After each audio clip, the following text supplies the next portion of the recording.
Hi, this is Steve Hargadon, and welcome to the Future of Education.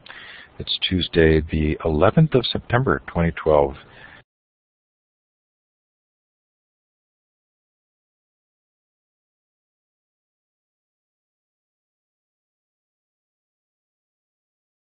Is Teach Your Own, the John Holt book of homeschooling. We'll talk more about that. The Future of Education is a Web 2.0 Labs project.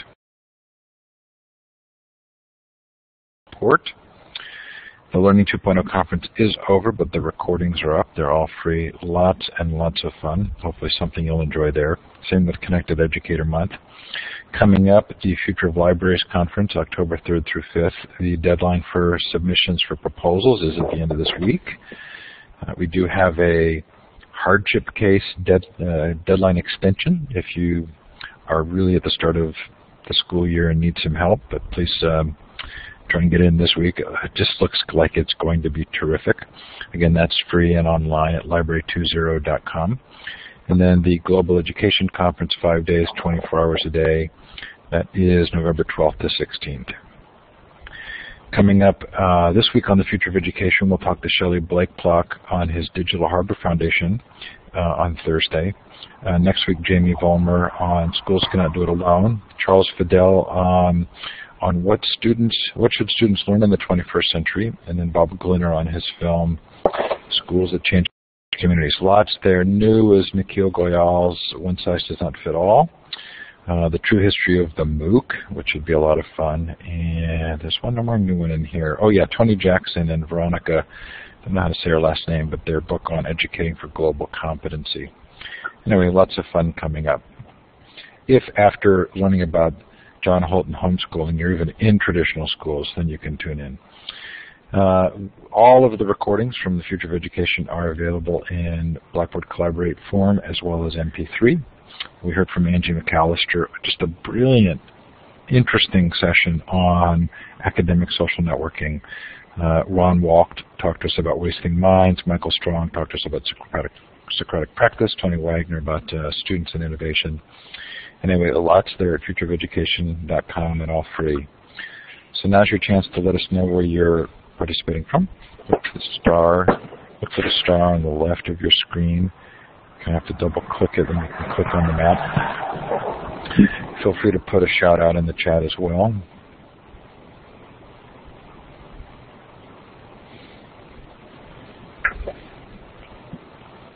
Oh, good, Australia.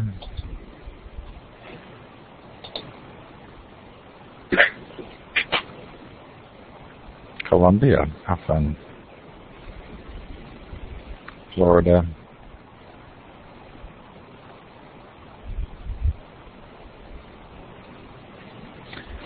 So Pat, I'm really curious, when you speak, I'm assuming that you do speak, how often do you have traditional educators come to your talks? Very rarely. I really had hoped that we would have a larger audience. I'm certainly delighted for those of you who are here.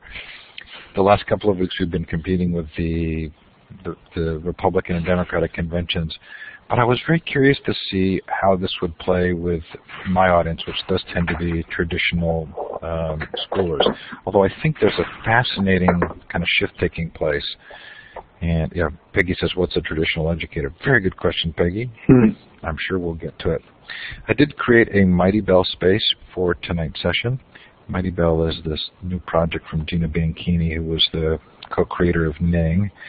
Here's the link to the Mighty Bell. I put in some of Pat's websites, and it's a chance to continue the conversation online afterwards. So hopefully some of you will join that if you find value in doing so. So Pat, I'm going to say kind of candidly that reading this book was kind of like finding an old friend. It was really a delightful thing for me. I'm glad to hear that. So now my being in the Stanford building has had a cost. I had to open the door for somebody. I apologize. So tell me, I loved the story of your growing familiarity with John's work. I don't expect you to tell the whole story over again, but would you kind of give us a little bit of a recap of kind of your own progression there? Sure. I had graduated graduate school and expected to be a teacher. School, even though I had a lot of other jobs when I was growing up, working in the family funeral home for one, I figured that teaching was where I wanted to be. And then in 1981, when I got to Boston, they were firing teachers and not hiring them, property tax rollback bills and all that stuff. So I wound up working in a bookstore. And after doing retail for a while, the master's degree, I felt I could do better than that.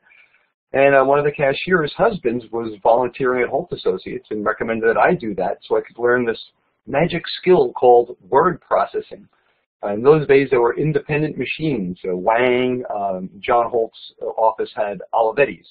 So I went up there to learn Olivetti word processing while at the same time, in exchange, I would type up John's correspondence and various orders and stuff. The company was really starting to really take off. John had started it 4 years earlier in 1977.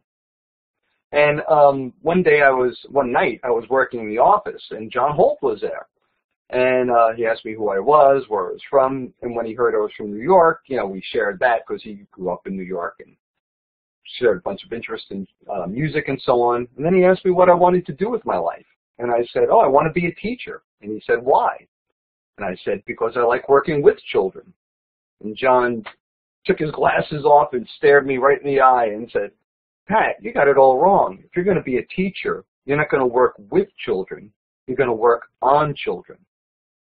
And that really set me back. I didn't anticipate that response, and I had not read anything. I didn't even know who John Holt was, to be honest. I mean, this was just a place to volunteer and, stepping stone into some other career. But that really took me back, and when I started to argue with John, he just put the brakes on and said, look, I've been thinking about this and working in this field for a long time. Why don't you read one of my books, and then we'll talk about it, And I did. And the first book I tried was this book right here, Teach Your Own. I was unpacking the hardcover first editions as they were arriving in the office that week. And I couldn't get into it. I thought that this guy was crazy and this idea was really ridiculous. And then a friend of mine working in the office suggested I start with his first book, How Children Fail. That book made sense. That just hit me between the eyes, and then I started to understand how we could wind up with homeschooling. But it's quite a long journey for John, and I summarize it pretty glibly there. We've often on homeschooled our children. I think we would call ourselves sort of independent schoolers when we felt like we needed to. We've made independent decisions about our kids, and I think that will come into the interview tonight. But I've been fascinated at the degree to which your sort of transformation mirrored my own in terms of thinking about schooling. And part of what you experienced that you were kind of in the book is sort of your watching of homeschooled children. And are you willing to describe that a little, sort of what you saw in them? Oh, absolutely. At the time, I was a single man at the time, and the reason I moved to Boston was to be near my girlfriend, who's now my wife. She's a native Bostonian. So one of the things that really made sense, because my wife was a feminist, and she was working in the theater at the time, and she didn't think that this was something. And what about how do the kids turn out? What sort of crazy families do this? Well, I kept meeting families as they came into the Holt office. They were always welcome, and indeed, John had an open house. I think it was the first Wednesday of every month, and because we really were the only game in town in those days, so to speak, people would travel from Vermont or Maine, New York, just to come to the session to meet John or meet some other homeschoolers and talk to us about the legal issues and what we're doing and so on. And I kept noticing that the kids were fine. In fact, if anything, they were very comfortable around me and the other adults. And that's something I hear anecdotally a lot, and have for the 30 years I've been involved in homeschooling, is that homeschool teenagers will look adults in the eye when they talk with them, because they have much more experience, perhaps, of being around adults who aren't always just bossing them around, but actually are trying to just work alongside or with them. So it really kind of hit me strong that there are other ways of raising children than what we're told. So this, I'm going to use a phrase here that I'm not sure it's entirely accurate, but this is sort of a no-holds-barred look at homeschooling. I mean, I don't think you're apologetic about the viewpoint and the like, and knowing that, you know, my audience tends to be more traditional educators. I think part of what our job tonight to do is to try and bring out those pieces of the book that provide some kind of sense of what the implications are in terms of how you think about children, how you think about schooling, knowing that people are going to be at different places on this journey. I was really interested in John Holt's background as well, because my guess is that most people don't realize that he was a teacher and actually sort of actively worked for school reform, and then got to a place where he made a decision that that wasn't going to work. Why was that? John realized, and as you said, I mean, John was so popular in the 60s that, you know, he was featured on the TV show To Tell the Truth. I don't know if any of you saw the movie Catch Me If You Can, but that movie opens with this famous TV show from the 60s where they had three people pretending to be the famous author John Holt, and the panelists had to guess who the real John Holt was, and it ended with the famous phrase, "Will the real John Holt please stand up?" I mean, he was that well known in those days. And he started to feel that he really thought that things were going to change, but by around 1969, 1970, he started to realize things weren't changing, and that a lot of what he was talking about, people just sort of let fall by the wayside, and they moved on to the next school reform issue. And he really was grappling with that and trying to figure out what was going on, and Jonathan Kozol actually introduced him to the work of Ivan Illich. And Ivan Illich became a touchstone for John. In fact, so much so that John flew down to Cuernavaca, Mexico, and studied with Ivan in the early 70s. In fact, I've got some slides of John Holt that he took of Ivan teaching, which are very rare because Ivan Illich hated to be photographed. So they're sort of like little treasures I have right now. But John was, in his discussions with Ivan Illich and Everett Reamer, Paul Goodman, people who were associated with the circle, he started to realize that school reform really wasn't the issue. That, if anything, sort of becomes a sideshow. The real issue is how do we treat children in society? You know, why did we separate them? Why do we think it was a good idea to put them in school in the first place? As John wrote later in his life, the idea that everyone's going to learn the same thing at the same time in the same place is nutty. Why do we keep believing in this? We have so much evidence that shows that that's not the case, and that there are other ways. And with that, John wound up moving towards the idea that how you treat a child is more important than what you teach them. And this marked a journey, the beginning of another journey for him, because he went from being a very traditional, and these are his own words, he was a very harsh, you know, teacher in fifth grade. He taught fifth grade from the mid-50s to the mid-60s.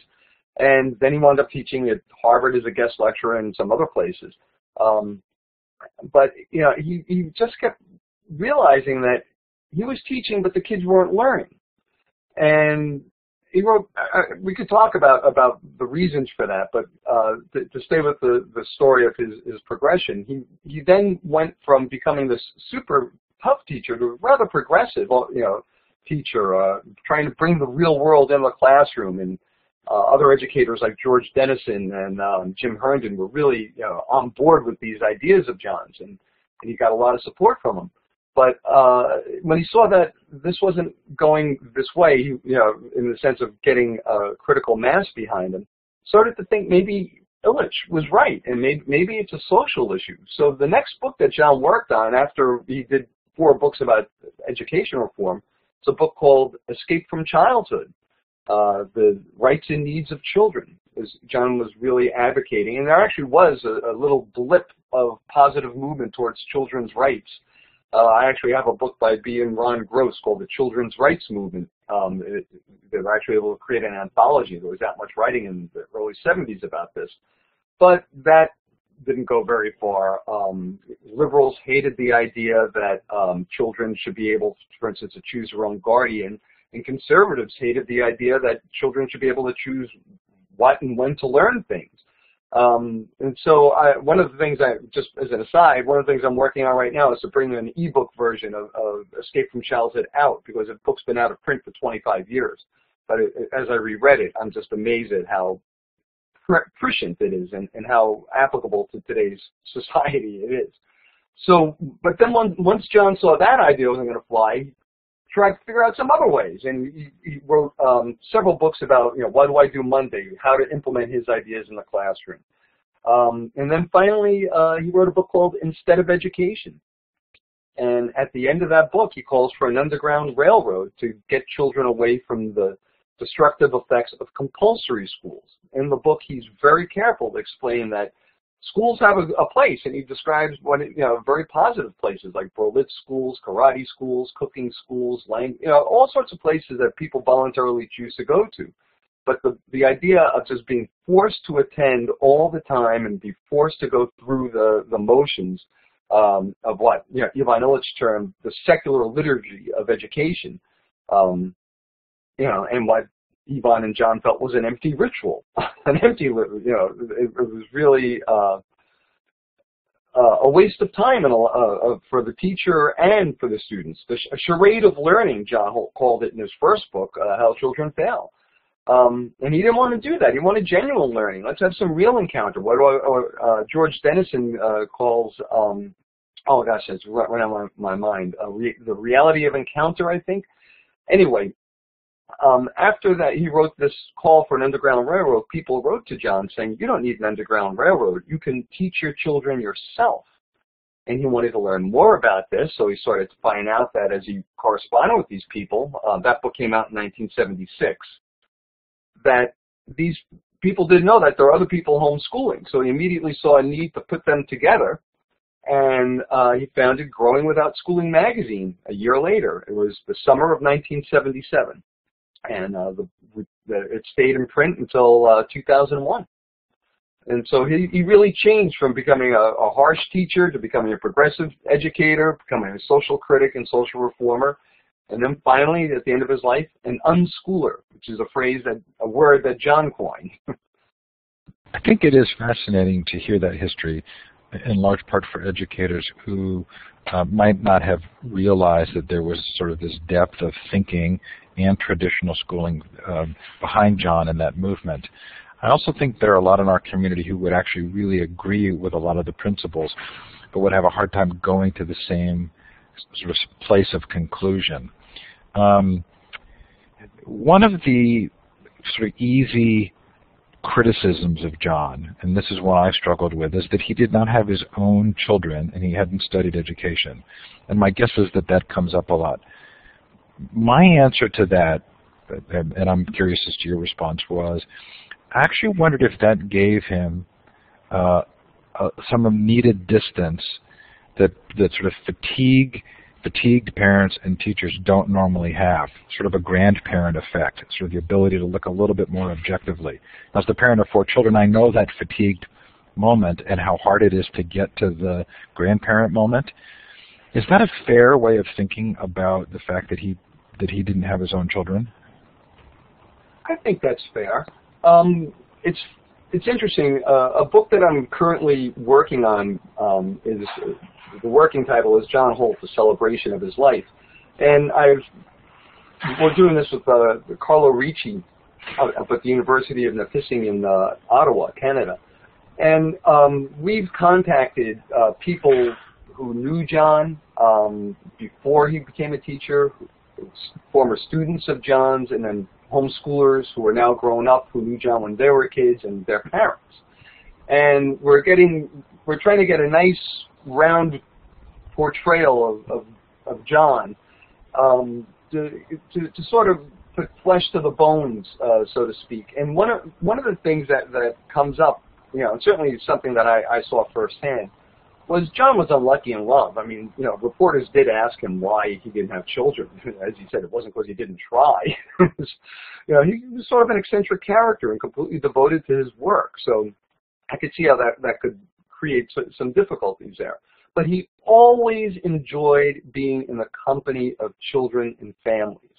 And so when you say grandfather, Steve, I think that's accurate, because when I had to book his speaking engagements, he asked me to always try and get him to stay with a family if possible instead of in a hotel.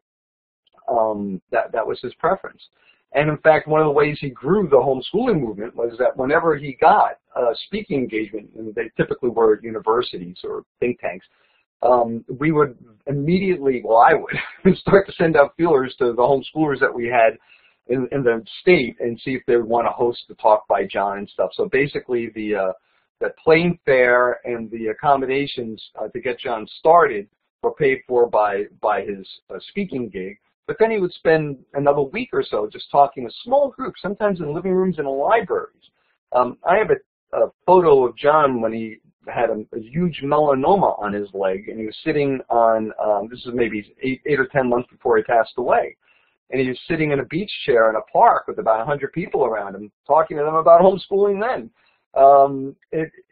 It's not the movement that we think of, and this is one of the things that I think educators have a hard time understanding, is that, you know, this too is how a movement can get started, and this too is what teaching is. It doesn't have to be stand and deliver before a classroom. It has discourse, social discourse, sort of like what we're doing here, although it is kind of more talking at people than with people. But John did that a lot, and so I do feel that he had an insight. And then your point about him not being trained as an educator, well, I'm pretty sure he's written this in several places, that he felt that was one of the great strengths that he brought to the whole issue of school, is that he didn't have his head full of all these theories about what was possible for a kid. And I was so relieved and pleased when I listened to a lecture on last Friday that Sugata Mitra did.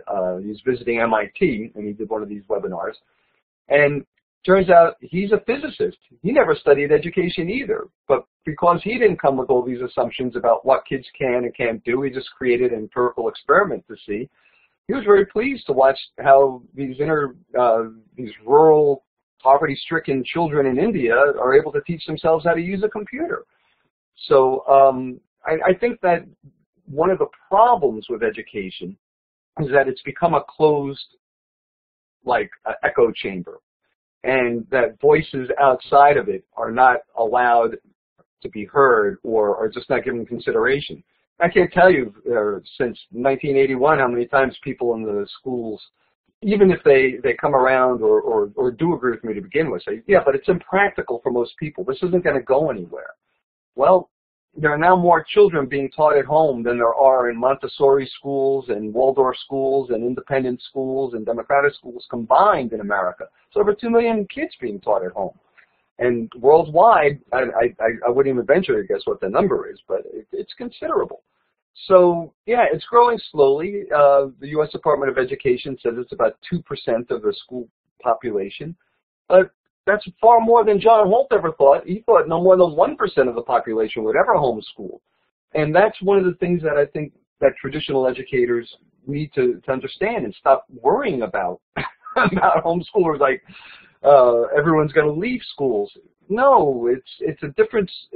In fact, in my own case with my 3 daughters, they were in and out of school a couple of times.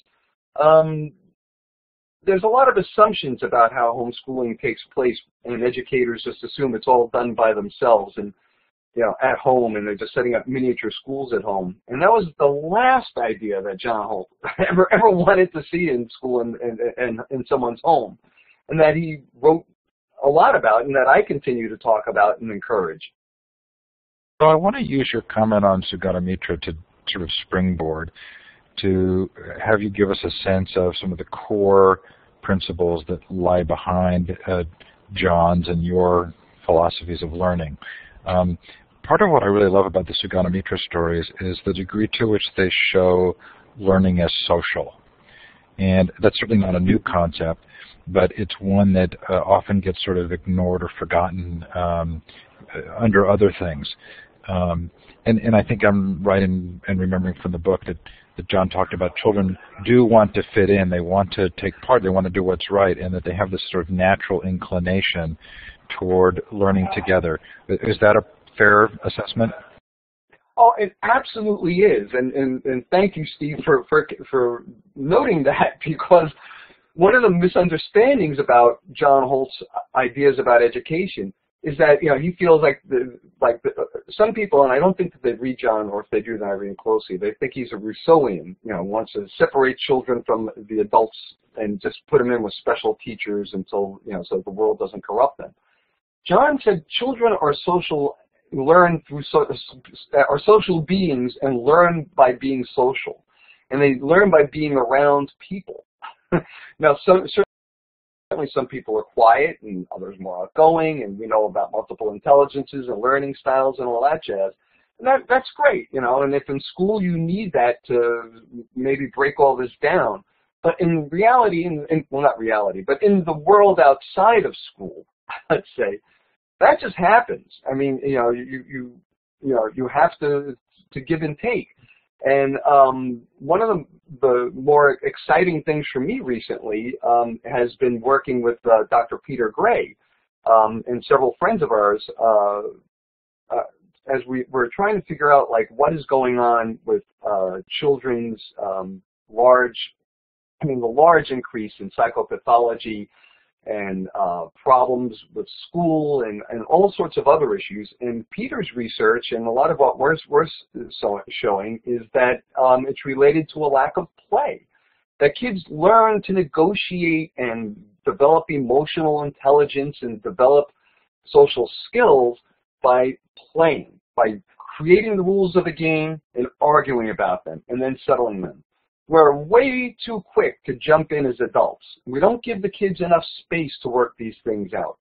And it's kind of scary for me, you know, because, you know, Peter's older than me, but I'm not that much younger than him. And I'll never forget, there was a movie that my girls were watching about when they were younger. They're all now grown up, they're young women. But when they were young girls, they loved this movie and called Now and Then. And it's a chick flick. But in it, there's a scene where all the kids, as they're reminiscing about their childhood, are back in their 1970s development, riding bikes and playing bicycle tag, and other kids are on the sidewalk, you know, talking, and other kids are, like, you know, drawing with chalk on the sidewalk. All sorts of activity going on. And my kids stopped the video and just looked at my wife and I said, "Why can't we have this?" And that was like in the late 80s. And that was so sad to me, because even by then, children's free play out in the street.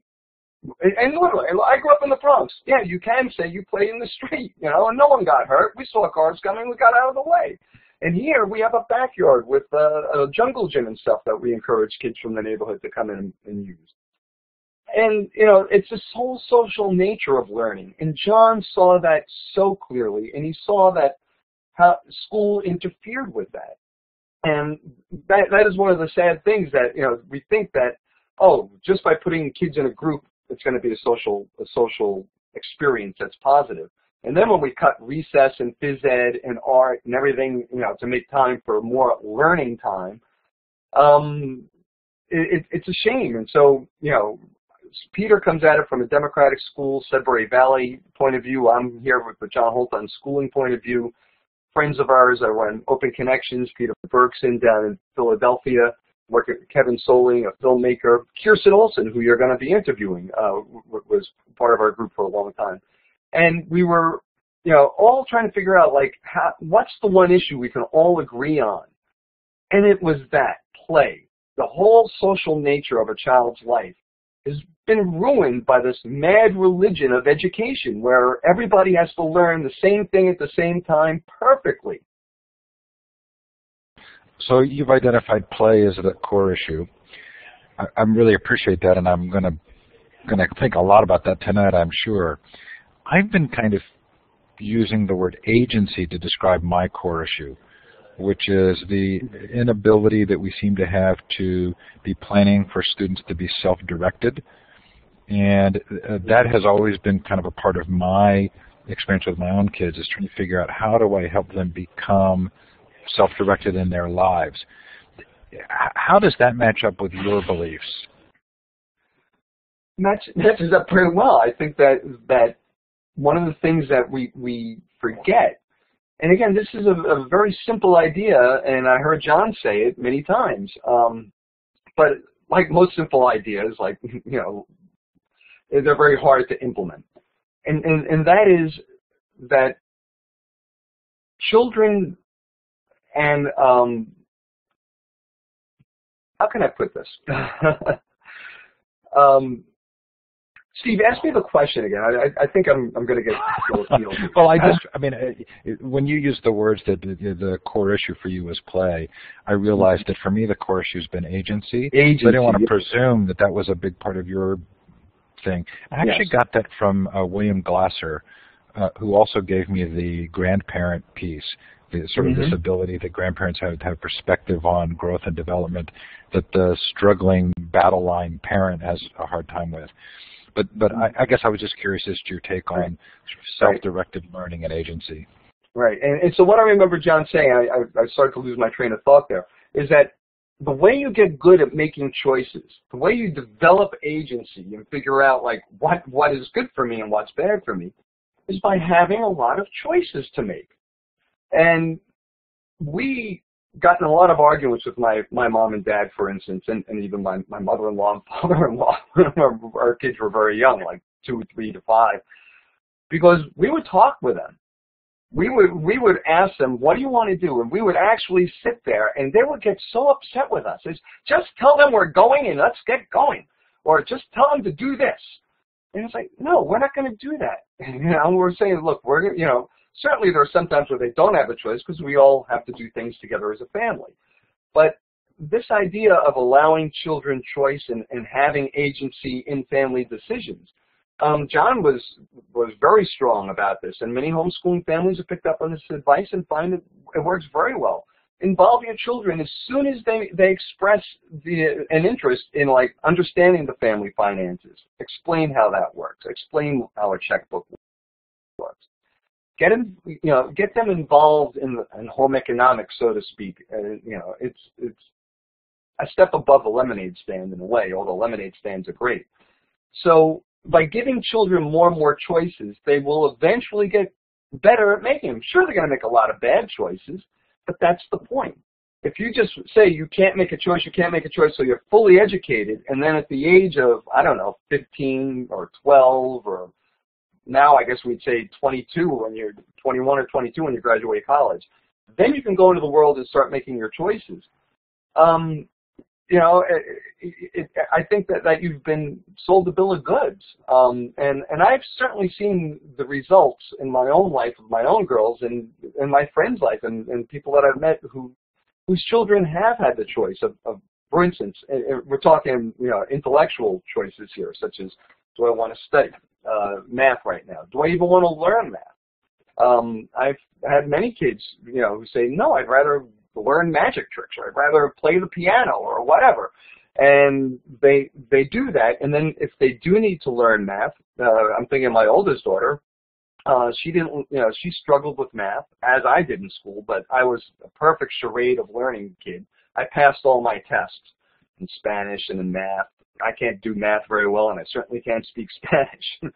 But my daughter Lauren, when she decided that she wanted to become a psychology major, she was told she had to take statistics, and since she couldn't do statistics, she took a fundamentals of math course at our local community college, and in 6 months learned all the math she needed to then move into the psychology class, which then became her major, and she got a scholarship to go to a 4-year college and become a psychology major. So this idea that we have to force kids constantly because we know they're going to make bad choices, that they're always going to choose to eat candy, for instance, is wrong. It's more of a fear and a prejudice that's unfounded than a reality. And I've been very lucky to see that in my own life, and I hope that other parents will try it too. I mean, you don't have to go whole hog. I mean, some parents, radical unschoolers, they let their kids stay up all night. You could start small. You could start with, like, what book do you want to read? Eventually work up to, so you really don't want to go to school today, and then figure that one out. But there's many, many steps along the way that everyone can take. It doesn't have to be an all or nothing, but the more choices you can provide your children at every step of that way, and the more you involve them in the decision-making that you're involved in, the more agency you help them develop. We have a good friend who has a 14-year-old son, and sort of talking through some of the things that she was trying to figure out with her son, and we had said, well, have you asked him, what he likes to do and what classes he would like to take? And so she went and did this, and she said she had never actually asked him what he wanted to do. And she said, it was a great conversation, and she felt like her brain began to kind of explode in a positive way, that all of a sudden she realized that this was a question that she might have asked. So if I want to use another piece here for springboarding. You described the situation with your in-laws. Tony Wagner, who was on the show a week or two ago, talked about people feeling like they were outliers when they were making independent decisions about their children and education or students. And my wife and I certainly experienced almost identical responses, both from our friends and our family. Is there something we could learn about kind of our cognitive social situation by that kind of response that you get to doing something different? Is that part of the hold that schooling has on us, is just that there is a sort of conformance fear factor associated with it? Does that occur to you? Oh, yes, absolutely. It works in two ways, I feel, too. I mean, first there's the peer group and the fear of just being different, and we've certainly seen this with girls, and in the late 90s, reviving Ophelia and works like that, where they're talking about how girls deliberately dumb themselves down in school to fit in so that they don't stand out. And my colleague, Susanna Sheffer, wrote a book called A Sense of Self, where she wanted to see if this was true of homeschooled girls, high school age girls. And she found it wasn't, that even though they had difficult relationships sometimes with their parents, their mother in particular, they didn't want them to go away, and they didn't want to push them away permanently. And so there is a lot of, this issue of trying to fit in school, and that's for the kids. But then there's yet another element that I learned when my middle daughter, who stopped homeschooling in 7th grade and decided that she wanted to go to school, when she got to high school, one of the most common things that I heard, and I've heard this from a lot of her friends, so maybe some listeners have heard this too, she would say, that teacher doesn't like me. She couldn't change a class, and there was just this attitude that she had to behave a certain way or put up with certain things because the teacher didn't like her. And half the time I'm not even sure that was true, because some of these teachers I knew, but there's a relationship that happens in school, and we've seen this as it gets more professional. Don't touch, don't get too familiar with your students and so on. And I understand why that's there, but I think we've taken it a little too far in that professional direction, and the kids are feeling that. And so it's hard for them to stand out from their peer group if they feel they're not going to get the support from the adults for doing that. And many of them don't feel comfortable with the teachers there. And it'd be great if they had the ability to have other adults to talk to or to shepherd them into other social situations. But pretty much we kick them in the deep end of the pool, and it's sink or swim when it comes to this stuff. And most of the kids all just huddle together and just like band together, and just say, okay, let's all stick together, and no one wants to stand out. So there was an emergency alarm here. I apologize. I got sidetracked. I heard that. Okay, so it also feels as though there's a little bit of a kind of an exposing of a view of human nature and life that comes out in some of these reactions to homeschooling, right? You talk about it in the book, and I certainly think that my experience would correlate to that, which is you just have to do things you don't like to do. I don't like the job I'm in. Part of schooling is just learning to do what you don't like to do. Mm-hmm. Mm-hmm. Well, in John's very first book, he wrote about that, and that was one of those phrases that really made me think this man is onto something. And that phrase was, "I wouldn't do it unless I was made to do it, is the creed of a slave." I was later informed by Ivan Illich that school, as we know it, has, to use Ivan's phrase, the stain of slavery attached to it, because the original school, the skole of the Greeks, was not like today where anyone can go to public school. It was just for the elite, and its primary purpose, particularly if you read Plato, is to rule other people and how to use those people for the state's benefit.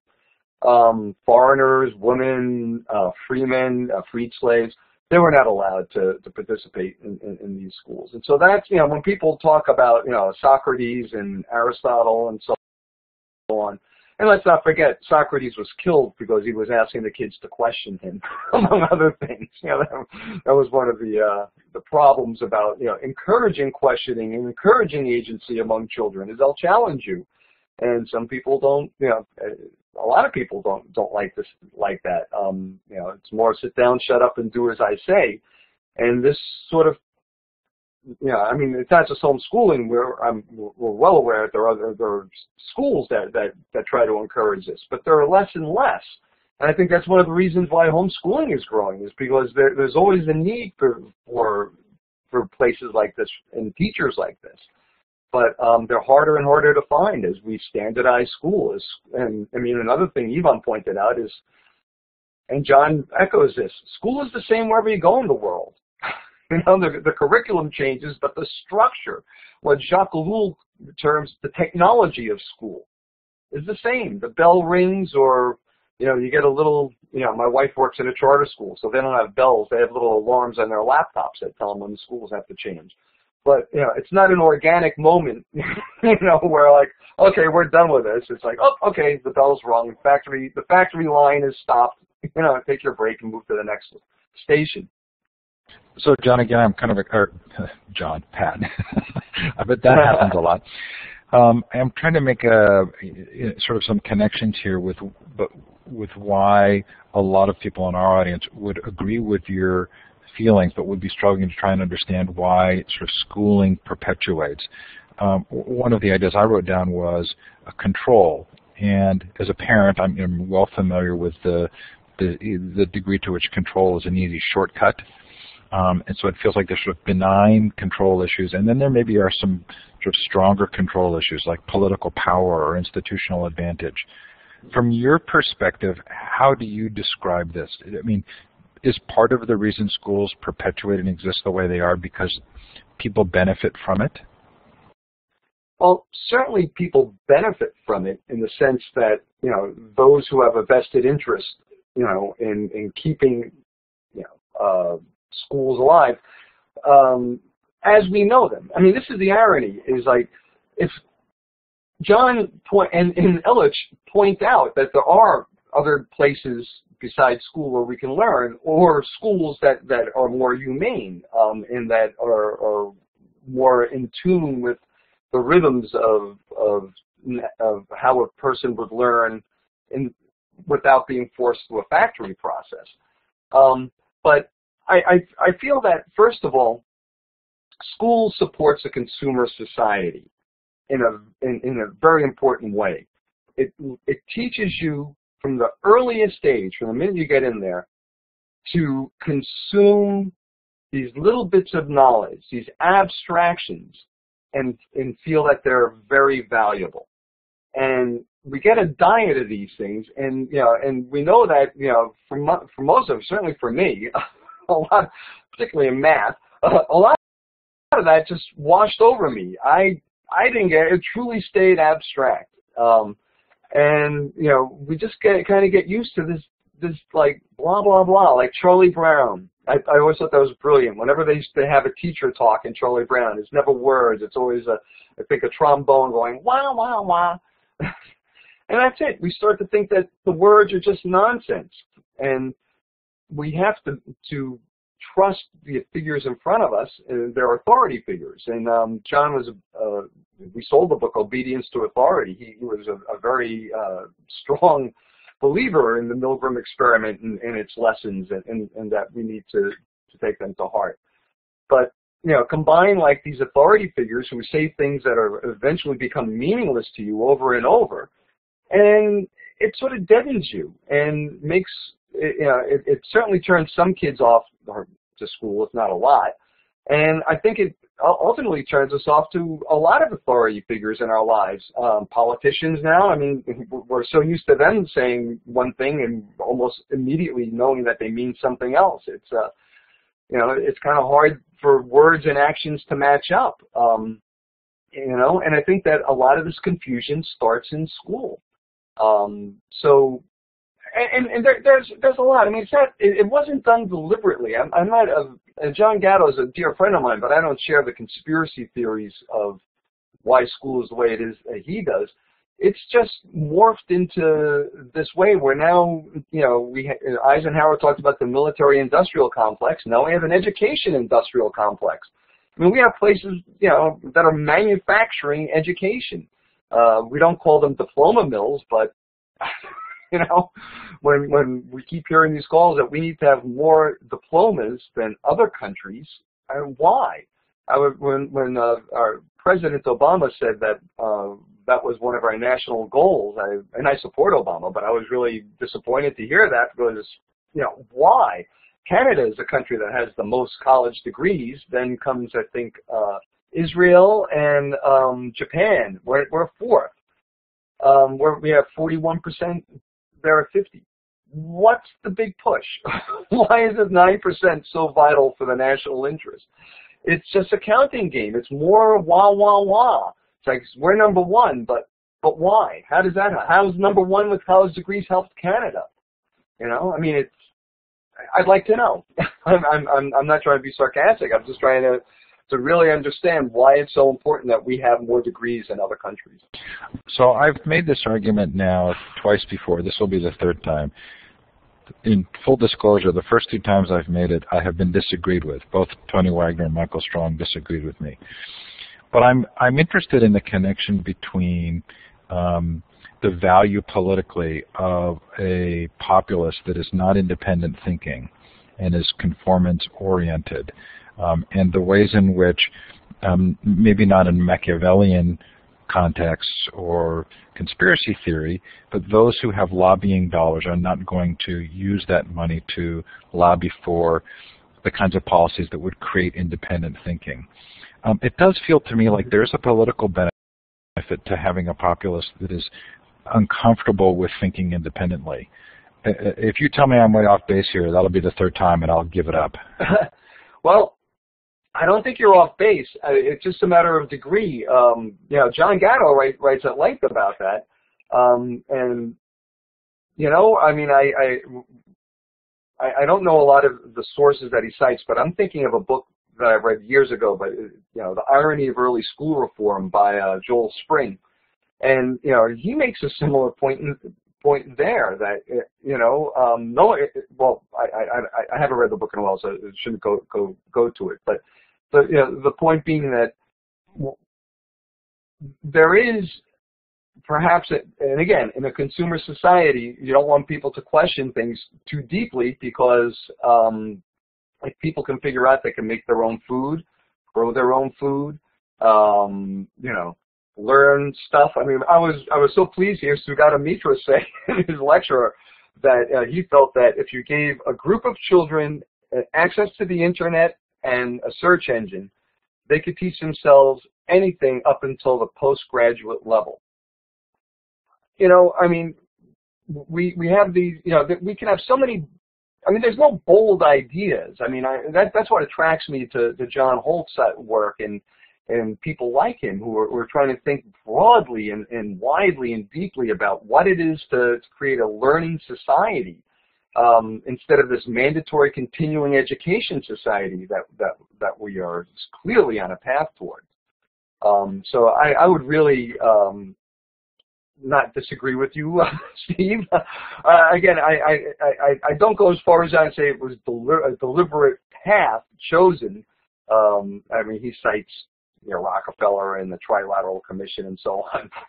But I do feel that right now one of the problems with school reform, a lot of people point to teachers unions, but hey, look at the Common Core. Who's cheering the Common Core on the most? As far as I could see, that's big business. They love the idea of finally being able to sell 65 million textbooks without having to make each one different for each state. And that's why they're behind it. And to say that they're there for the kids, well, that, by the way, is another issue that why it's so hard to change schools is they have this mission of caring for kids. How do you argue with that? Right from the get-go, you're a bad guy if you question that.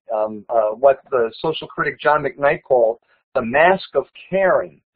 They put this mask on, and you can't attack them anymore. It becomes very hard, because what else is going to happen to these kids? And that's what I want to talk about. What else can? I don't want to throw them out and defund schools and defund society and everyone for themselves. I believe in the Commonwealth.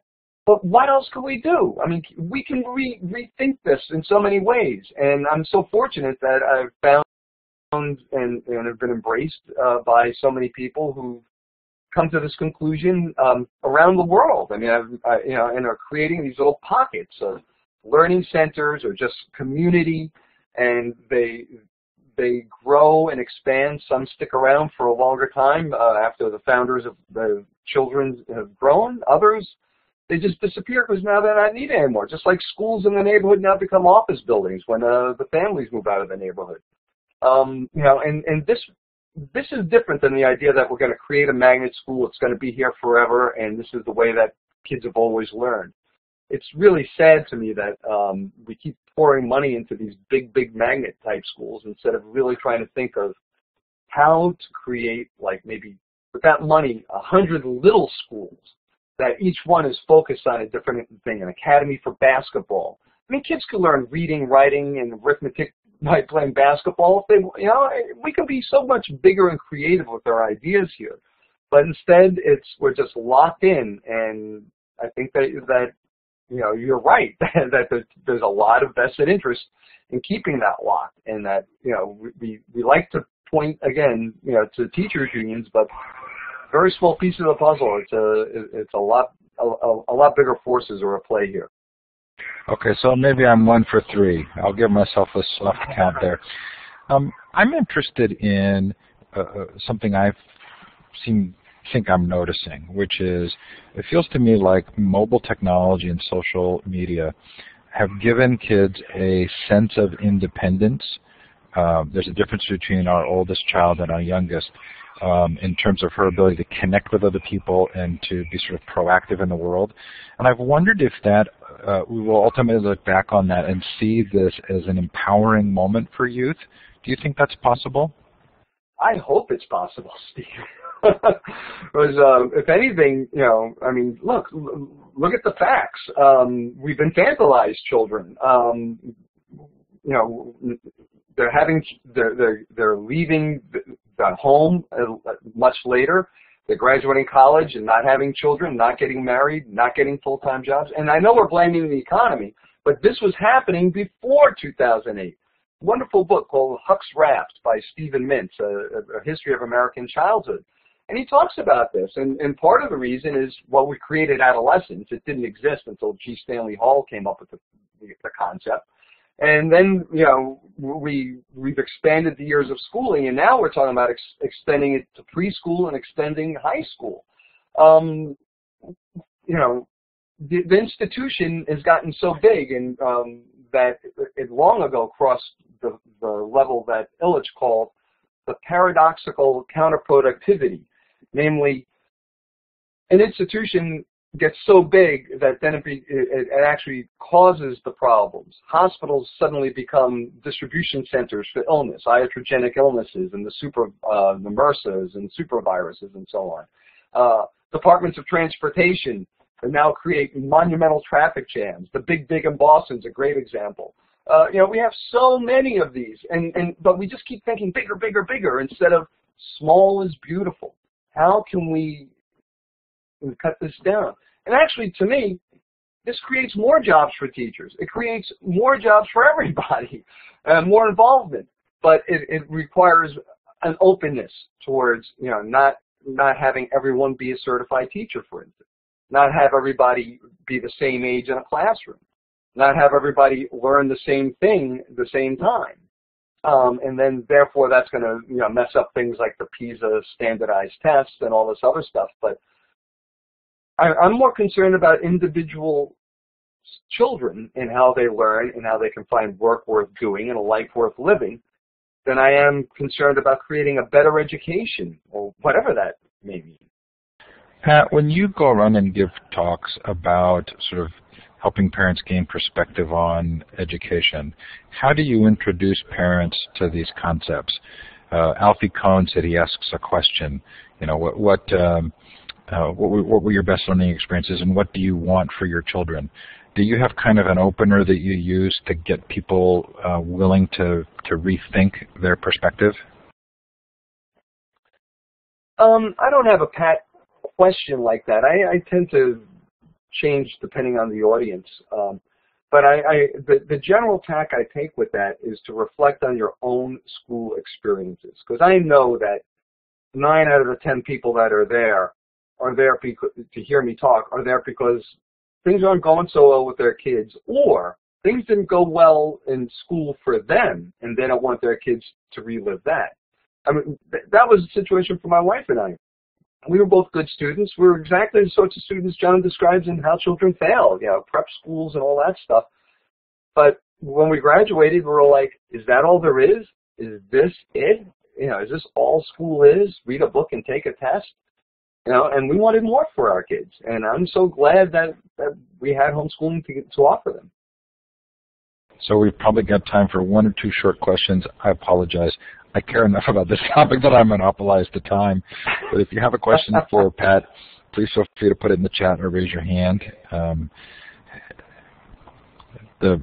made note of the book. Was it Huck's Raft? Was that the book you mentioned? Yes, Huck's Raft by Stephen Mintz.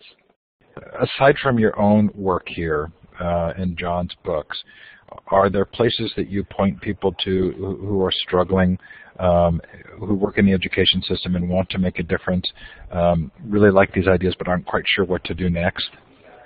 Yes. I like, well, first of all, there's a lot of alternative schools and educators who fit in with this, although they may object to being affiliated with homeschooling.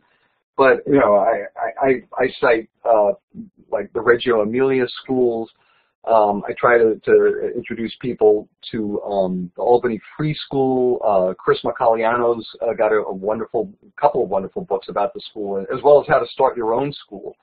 I often find, like, especially with educators, talking about a school or a situation that exists, like learning centers or something that have always interested me, and finding that there's more and more coming around that are more like what I would like to see, in the sense of being places where kids can drop in and hang out and be safe and have access to people and things to do. And so very often, for instance, I wrote about a blog for it's called Educational IT. And it was just this week. I was writing about the Fab Labs, which were created at MIT, and then another organization called Sprout and Company in Somerville, Massachusetts. And both of them are learning centers, but they have completely different approaches to how they engage the community. And then there's North Star out in South Hadley, Massachusetts. I recommend a lot of teachers who want to find places to do things with kids, but they don't want it to be like school, but they know that they can't do it at home. North Star is a great place. The Purple Thistle Learning Center, run by Matt Hearn out in Vancouver, British Columbia, is another one. They're out there. These places exist. And then there are learning centers just for homeschoolers, like Voyagers here in Massachusetts. So there's a lot of entree points if an educator wants to come from the classroom, because this is how I get started with parents, particularly if they've been homeschooling, meaning they've been doing school at home and they now want to loosen up. You got to start where you're comfortable, because we all tend to teach the way we were taught. So, you know, if the math curriculum isn't working, drop that. Keep everything else if that's working for you, but drop that and just start to take note of all the math that they do in their lives, and you know, and you keep that to yourself, and keep that journal, maybe share it with your spouse, and then eventually, you know, I guarantee the kids will ask questions that involve math, and you then provide those answers. So I really do find that particularly with educators, it's best to talk, and for parents who are not familiar with these ideas at all, that you got to start where you're comfortable and work your way into them.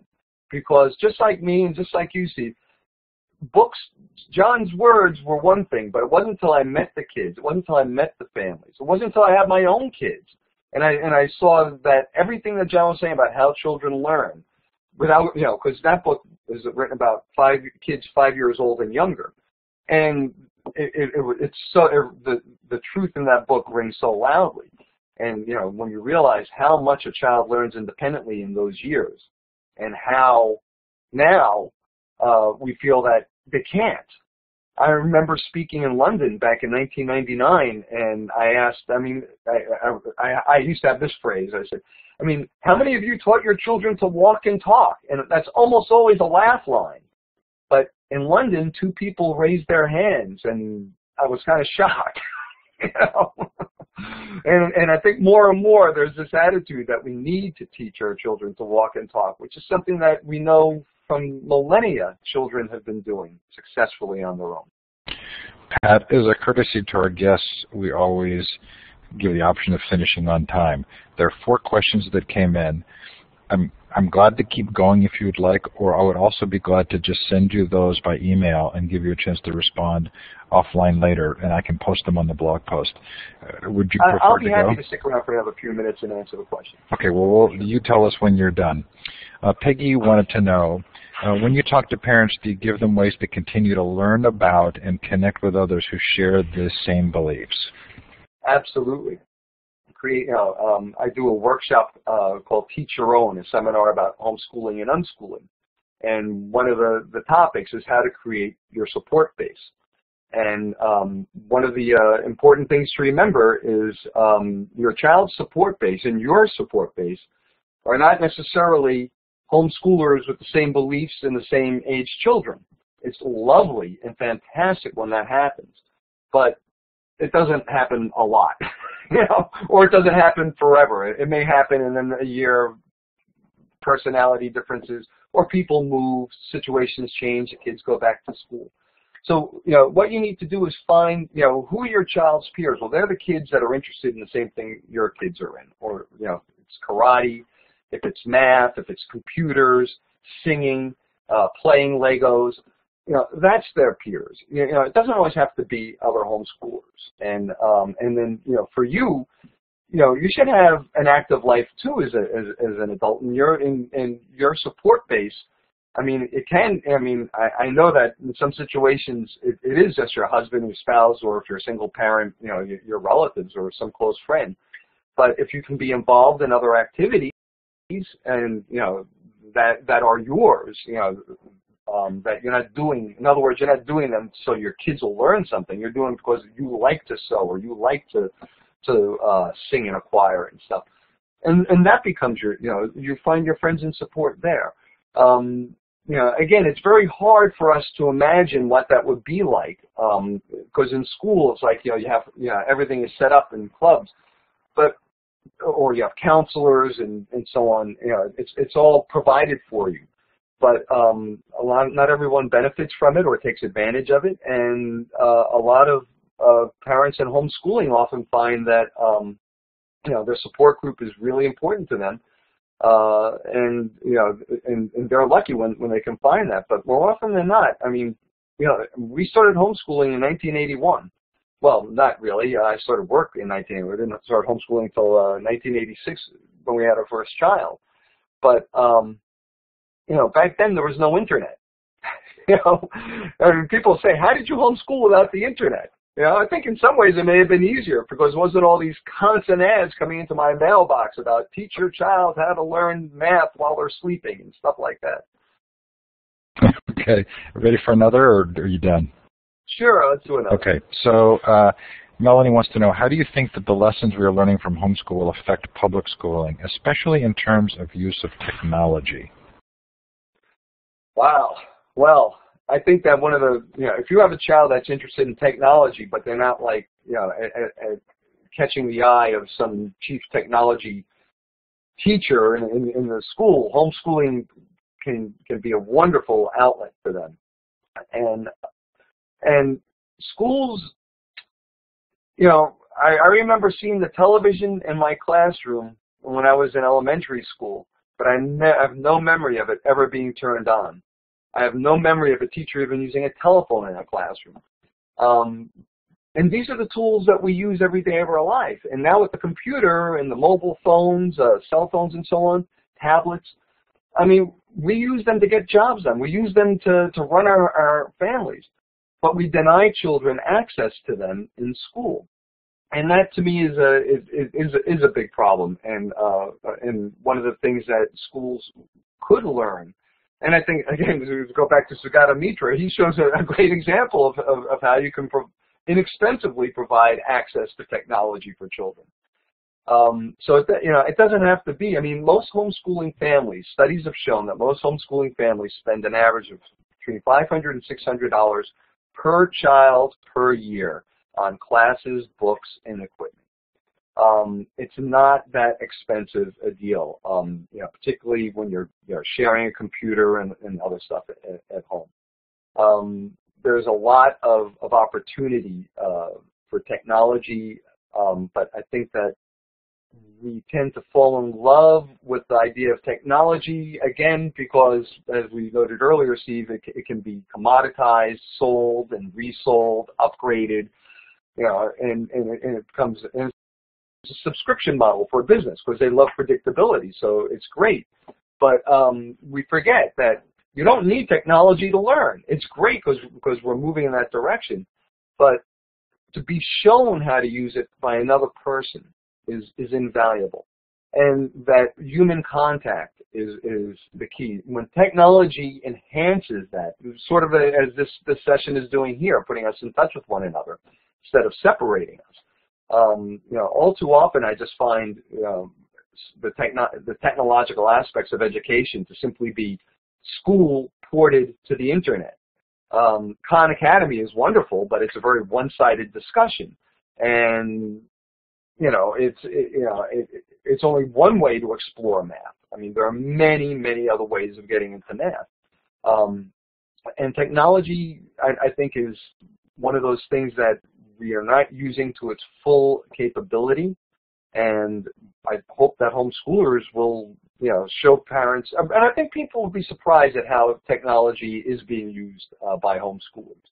I know just today in my email, there was one of the homeschooling lists received a request from Harvard University. Some professor there, assistant professor, is going to do a study because of homeschoolers and deschoolers, as they call them, because they suspect that they are using more resources for learning than people think. And I just kind of puzzled me. It's like, I've been here for 30 years, and I'm still seeing a new research group just got started last week on the international level, and they're claiming that, we still don't know if adults who are homeschooled are successful. We still don't know if kids who are homeschooled do well if they go back to school. There's only so much that research is going to show us, or can show us. It's always going to be lagging behind anyway. I mean, who learned to use computers quickest and best? It was kids. Who learned to use cell phones quickest and best? It was kids. When are we going to figure this out and just put these tools in kids' hands? I remember when superconductors first came out. Probably the best comment I read about them was, they're trying to figure out how can we figure out new uses for this incredible technology.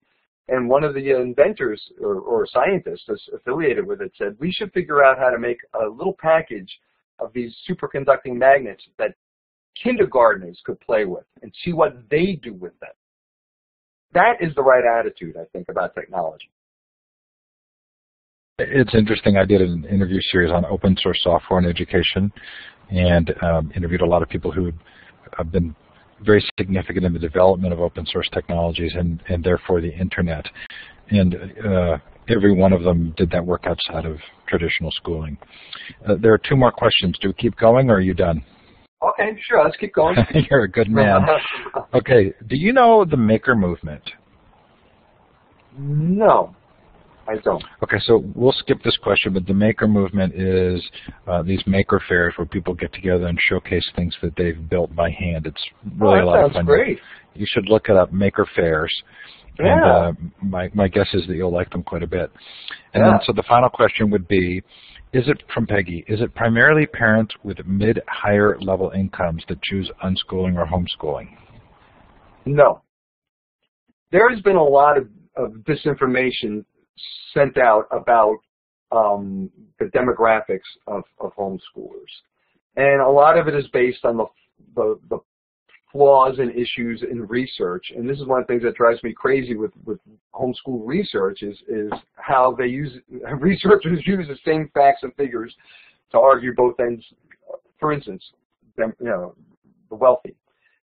If you look at the U.S.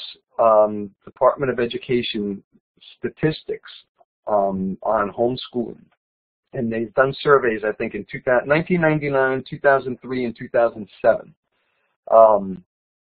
They ask about income level, and the vast majority of homeschooling families are earning $75,000 or less. That's the top. There are wealthy families homeschooling, no doubt, but they are not in the majority. So now, where does this idea that they are upper middle class families that are homeschooling? There was a study done by Lawrence Rudner, and HSLDA, Homeschool Legal Defense Association, really publicized it when it came out, that says homeschoolers test better. And it turns out that he used as a sample members of Homeschool Legal Defense Association. Well, the first thing, so right there, their income levels are higher because these are families that are happy to pay $100 or $150, I think it's $100 a year, for legal protection. They used to call it legal insurance in the 80s, but legal protection now in case some school official is going to challenge you for being truant or something, which is a very, very rare occurrence. And but anyway, their families tend to have higher incomes. So, people cite that and then say, oh, look, these homeschoolers are so wealthy because, of course they test well. They come from these wealthy families. And then the same research will say, but this study is useless because it's a sample of just like these self-selected sample, like only people who wanted to send in their test scores did, and that's why they test so high. So it gets very confusing, but if you really want to get a feel for homeschooling, I'd suggest going to a support group meeting, a local one or state, or if you're in a state that has a large state group. North Carolina and Florida, two that come to mind, their homeschooling conferences attract anywhere between 5,000 and 10,000 people each year. You'll get a good cross section of the demographics of homeschoolers, and you'll see that they are always pinching their pennies and trying to make ends meet. It's always a mystery to me when people say, "Oh, you're just a bunch of wealthy elitists, who can afford to keep your kids out of school." My wife and I both worked the whole time. We're a two-income family, and we homeschooled that whole time. I'm aware of single moms who homeschool. You do what you have to do. If your kids are suffering in school, or if school just scares the daylights out of them, and you're just philosophically opposed to putting them in it, you'll figure it out. And very often, these are parents without means who have to figure this out. Pat, you've been thoughtful and generous with your time. That was the last question, so I think we're going to close up. I'm clapping for you. Okay. I hate where the applause icon is in this program, but you go over the smiley face and go down to applause. Thanks so much for coming on. My pleasure, Steve. Thanks for having me. And thanks for staying late with us. Really appreciate it. Coming up on The Future of Education on Thursday, Shelley Blake Plock on the Digital Harbor Foundation. Then next week, Schools Cannot Do It Alone, What Students Should Learn in the 21st Century, and Schools That Change Communities. Thanks to Pat. Thanks to you for joining us. Take care, everybody, and have a good night. You too, Steve. Thanks, Pat. You're welcome.